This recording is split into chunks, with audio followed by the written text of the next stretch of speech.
Merhaba arkadaşlar. Bugün Hande Erçel'in moda ve göresel trendler üzerindeki etkisini inceleyeceğiz. Kariyerinin başından itibaren dış görünüşüne yönelik ilgi oldukça yüksekti. Ancak burada önemli bir nokta var.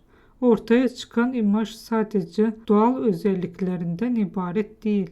Bu görüntü stil danışmanlarının markalar ve oyuncunun kendi tercihleriyle şekillenen bir profesyonel çalışmanın sonucudur. Hande Erçel katıldığı etkinliklerde sıkça özenle hazırlanmış görünümlerle yer alır ve bu görünümler çoğu zaman medya tarafından tartışılır, analiz edilir ve izleyici kitlesi tarafından taklit edilir. Bu etki yalnızca kıyafetlerle sınırlı değildir. Makyaj, saç stilleri ve genel estetik anlayışı da buna dahildir. Öncelikle Sen Çal Kapımı sonrasında bu etki daha da belirginleşti. Eda Yıldız karakterleri izleyiciler için bir stil referansına dönüştü ve birçok kişi bu karakterin tarzını günlük hayatta uyarlamaya başladı. Ayrıca uluslararası markalarla yaptığı işbirlikleri de bu etkiyi güçlendirdi.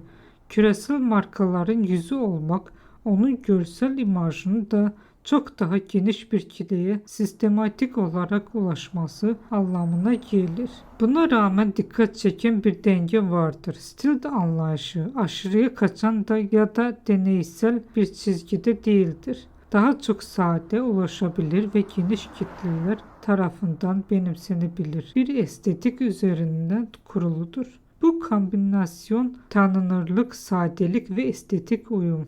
Onu sadece bir oyuncu değil, aynı zamanda moda endüstrisinin aktif bir parçası haline getirir. Bizi izlediğiniz için teşekkürler.